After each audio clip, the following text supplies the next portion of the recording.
Yes, so this poem that I wrote basically that highlights the grave injustice which are happening to the other gender. Yeah, the And we the are women. just, women especially, Okay. and we are just become like the meek spectators. Meek spectator means. As like Rahat Indori sir has Yeah, said, yeah.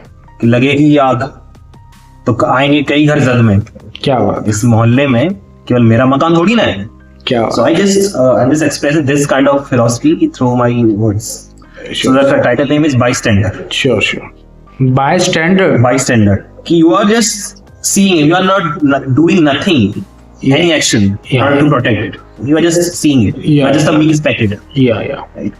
She was beaten and slapped for dowry. Yeah. She was beaten and slapped for dowry by her prestigious husband. That concept of purity of husband. Okay. Even whatever he does to you. Yeah. She was beaten and slapped for dowry by her prestigious husband. And she shouted for help, but I couldn't. I was a bystander. Yeah. Right. Her genitals were touched and pressed. Her genitals were touched and pressed for pleasure by an inhuman crowd. And she died crying for rescue, but I couldn't because I was a bystander. Yeah. Her clothes were removed, body burned, for being a witch by godlike society.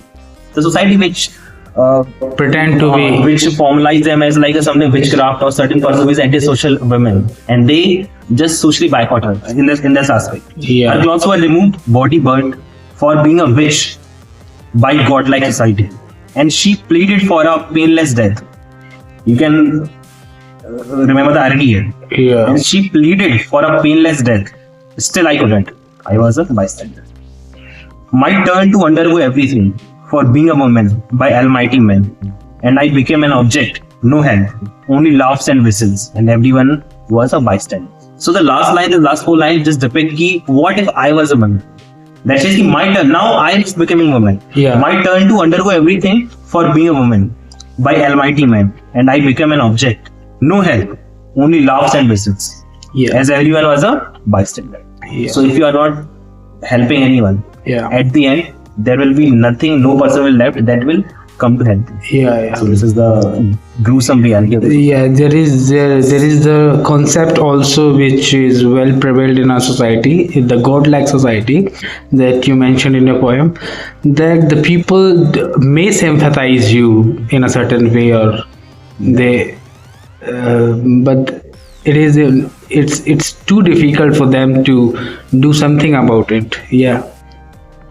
So I mean, they have a sympathy, but they cannot empathize you. I mean, they are incapable of doing such things like in Indian society. I have been observing this since my childhood that Yes. we are ingrained with an idea of giving women something or the other, some goods, services, protection, anything and everything that we understand that this thing will help the women, but we are constantly neglecting the very importance of giving them the real chance of being the women. Means being a woman should be a proud, and women have a multiple talented, and they are also accompanied by man in certain organization and institution, and being a woman is very much a responsible kind of thing as well, because women not only women have this kind of responsibility, inherent responsibility, that she's the only one who needs to take care of the children. Yeah. On the other hand, children do not belong to a mother only, isn't it?